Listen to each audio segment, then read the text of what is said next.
যদি এমপি মন্ত্রী হইলেই সম্পদের হিসাব দিবেন, ব্যাপারটা এইরকম আমি বিশ্বাস করি না। আমার যারাই বিশ্বাস করেন তাদের মনে সবসময় এই প্রশ্নটা উকি দিতেই পারে যে এই ছেলেটা আমেরিকাতে তার ছেলে মেয়ে পড়ায় কিভাবে, সে তো বলে যে তার কাছে টাকা নাই। যদি আপনি গ্রিন কার্ড সহ যদি আমেরিকাতে আসেন, আপনার কখনো স্কুলে কোনো বেতন দিতে হয় না। আমার যে 2 বাচ্চা ছেলে মেয়েকে আমি স্কুলে পড়াই, এখানে কোনো বেতন দিতে হয় না, কিচ্ছু দিতে হয় না, মানে আমার কোনো টাকাই খরচ হয় না। মানুষের জীবনে তার সততার ব্যাপারে সন্দেহ থাকা উচিত না। আমি যেহেতু সোশ্যাল মিডিয়াতে বিভিন্ন মানুষের সততা এবং অসততা নিয়ে কথা বলি, দুর্নীতি নিয়ে কথা বলি, সুতরাং আমার সবসময় দুর্নীতির ঊর্ধ্বে থাকা উচিত এবং চেষ্টা করা উচিত যে মানুষের মধ্যে এইরকম একটা ইমেজ তৈরি করা, যাতে বা আমার ট্রান্সপারেন্সি থাকা যে আমি জীবনে কি করতেছি। ইদানিং অনেক মানুষই প্রশ্ন তুলেছেন যে আমি কিভাবে আমেরিকা আসলাম বা আমার বাচ্চা কিভাবে আমি আমেরিকাতে পড়াচ্ছি। এই প্রশ্নটা আনসার দেওয়ার আগে আমি একটা কথা বলতে চাই। আপনারা অনেকেই জানেন যে আমি ব্যারিস্টারি পড়ার সময় লন্ডনে প্রায় 18,000 পাউন্ড, যেটা আমি ওখান থেকে ট্রলি ঠেলে এবং মানুষের বিভিন্ন বাসায় খাবার বিতরণ করে আমি টাকাটা ম্যানেজ করে আমি ব্যারিস্টারিটা পড়ে আসি। করার পর আমার সুযোগ ছিল লন্ডনে থেকে যাওয়ার, কিন্তু আমি থাকিনি। আমি বাংলাদেশের চিন্তায় মনে হয়েছে যে আমার বাংলাদেশে কিছু করা দরকার, এই জন্য আমি বাংলাদেশে চলে গিয়েছিলাম। এখন আমি আপনাদের সামনে এই প্রশ্নের উত্তরটা আমার দেওয়া খুবই জরুরি হয়ে পড়ছে যে আমি কিভাবে আমেরিকা আসলাম বা আমার বাচ্চাদেরকে আমি কিভাবে আমেরিকাতে পড়াচ্ছি। আপনারা আগেই পরিচয় করাই দিই যে 2টা মানুষের কারণে আমি এবং আমার পরিবার আমেরিকাতে আসতে পেরেছি। এটা হচ্ছে আমার বাম দিকে দেখেন, উনি হচ্ছেন কি আমার বড় বোন জামাই, উনি সালিক সাহেব, উনি আমার বড় বোন জামাই, উনি হচ্ছেন কি আমার বড় বোন। উনাদের কারণে আপনারা জানেন যে একমাত্র দেশ পৃথিবীতে আমেরিকা, এখানে যদি বোন যদি কোনো কারণে সিটিজেন হয় আর বয়স যদি তার 21-এর বেশি হয়, উনি প্রায় 20 বছর আগে আমাদের জন্য অ্যাপ্লাই করছিলেন আমেরিকাতে। আমরা গত 16 বছর 2016 সালে আমি তার মাধ্যমে আমি আমেরিকাতে আসার সুযোগ পাই আমার পরিবার সহ।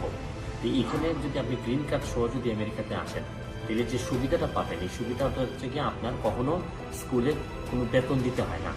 আমার যে 2 বাচ্চা ছেলে মেয়েকে আমি স্কুলে পড়াই, এখানে কোনো বেতন দিতে হয় না, কিচ্ছু দিতে হয় না, মানে আমার কোনো টাকাই খরচ হয় না।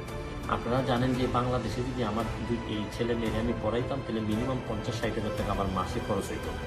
যে টাকাটা আমি পাই, এই টাকাটা আমি আমার এলাকার মানুষের জন্য খরচ করতে পারি।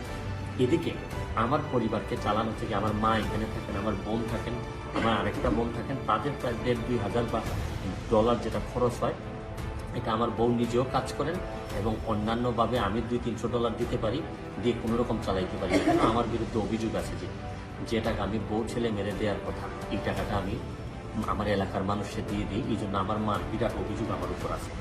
আমি মনে করি যে শুনে শুধু এমপি মন্ত্রী হইলেই আপনি সম্পদের হিসাব দিবেন, ব্যাপারটা এইরকম আমি বিশ্বাস করি না।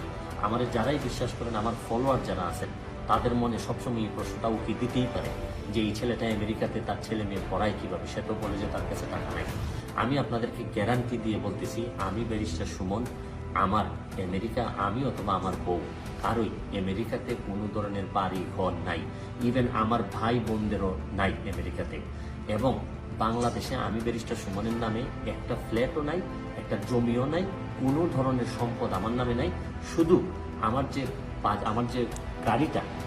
গাড়িটা আমি ব্যবহার করি, যে ল্যান্ড ক্রুজার গাড়িটা, এইটা আমার নিজের নামে এবং ব্যাংকের নামে, পূবালী ব্যাংকের নামে অর্ধেক, আমার নামে অর্ধেক। আমি 50 লক্ষ টাকা লোন করে এই গাড়িটা কিনছি। সম্পদ বলতে আমার এই জিনিসটাই আছে। আমি শুধু আজকে আপনাদের সামনে এই কারণে চলে আসতে হয়েছে আমার, যেহেতু সততা বা এগুলা নিয়ে আমি কথা বলি, সুতরাং এই 2টা মানুষের সাথে আপনাদের পরিচয় করাই দিলাম। যে 2টা মানুষ আমার পৃথিবীটা বদলাই দিছে মানে আমেরিকাতে আসছি আমি বড় জিনিস না। মানুষের নাকি যখন বয়স বাড়ে তখন সন্তান আর সম্পদের প্রতি লোভ বাড়ে। আমি চাইছি যে আমার এই লোভটা যেন না পারে, আমি যেন আমার এলাকার মানুষের জন্য করতে পারি। এই জন্য এই 2টা মানুষের কারণে আমার বাচ্চারা কিছুটা নিরাপত্তার সাথে, কারণ আপনারা জানেন যে আমি যেভাবে পাবলিক ইন্টারেস্টের মামলা করি, আমি ওসি মুয়াজ্জেমের মামলা করছি, নুসরাতের মামলা করছি, বালিশের মামলা করছি, এইসব কারণে নিরাপত্তার কারণে এবং টাকা পয়সা খরচ বাঁচানোর জন্য আমি আমার বাচ্চাগুলারে এই আমার বোন এবং আমার দুলাভাইয়ের কাছে তাদের দায়িত্বে রেখে দিয়েছি, যাতে কোনো অন্তত তারা আমার কোনো কর্মের কারণে, আমি যদি ফল পতনও হয় আমার কর্মের কারণে, যেন এদের কোনো জীবনে বাধা হয়ে না দাঁড়ায়। আমি বিশ্বাস করি, তারপর আমি যত বক্তব্য দিলাম না কেন, আমি বিশ্বাস করি মানুষ হিসাবে প্রতিদিনই আপনাদের সামনে আমার পরীক্ষার মুখোমুখি হইতে হবে। কারণ মানুষ হিসাবে যে কোনো দিন আমি পতনের মুখোমুখি হইতে পারি, নৈতিক পতন আমার হইতে পারে। তাই এই পর্যায়ে আমার যেটুকু বলার ছিল আমি আপনাদের সামনে এই জিনিসটা পরিষ্কার করলাম। তারপর ভবিষ্যতে যদি কোনো কিছু বলতে হয়, আপনারা যদি প্রশ্ন তুলেন, তাহলে আমিও আপনাদের এই পরীক্ষা সবসময় দিতে থাকবো। ভালো থাকবেন, সুস্থ থাকবেন।